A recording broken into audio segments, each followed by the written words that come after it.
advocate شفاعت علی سائیں جو خیر پانچی بارگاہ میں احد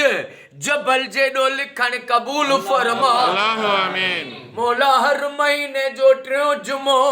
ہن گھر میں محبوب جی لکھو صلوات پڑھی ویندی آ لکھو صلوات جے صدقے شیر علی میتلو صاحب کے ایڈوکیٹ شفقت صاحب کے ایڈوکیٹ شفاعت علی سائیں کے سائیں جے سبنی بھارن کے امڑن نیانن کے صحت وڈی کھزری حیاتی عطا فرما اللہ آمین او مولا ہنن جے روزگارن میں ظاہری آئیں غیبی برکتوں گنج گنج گنج عطا فرما اللہ آمین او مولا ہے گھر آئیں گھر وارا تجھے سام آہن تجھی پناہ میں آہن ہنن جا قیامت تی سجن سامو کجا ہنن جے دشمنن کے نستو نابود فرما اللہ آمین او مولا سائیں شفاعت علی سائیں کے سائیں جے ننڈن سبنی بھارن کے پڑھائی میں کامیابی دے نن کے پڑھو آفیسر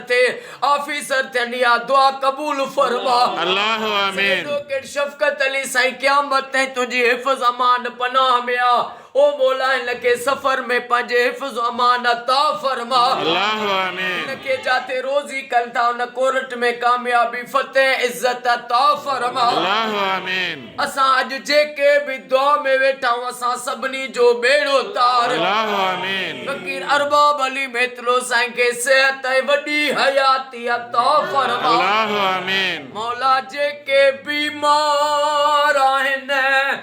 انہن کے شفاعت فرما اللہ آمین بے روزگارن کے روزی عطا فرما اللہ بے آمین اولادن کے اولاد عطا فرما اللہ آمین سجے سندھ میں سجے پاکستان میں سعودی میں ایران میں عراق میں شام میں فلسطین میں مصر میں گھر گھر میں لکھ صلواتوں تھین علی اصغر جو واسطو تھی مجھے یا دعا قبول فرما اللہ آمین قیامت تی محبوب جی امت کے فرقے وارد کھاؤں بچا اللہ آمین ان اللہ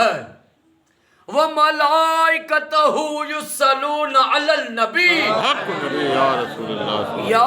ایہا الذین آمنوا صلوا علیہ وسلموا تسلیما اللہم صلی علی سیدنا اللہم صلی علی سیدنا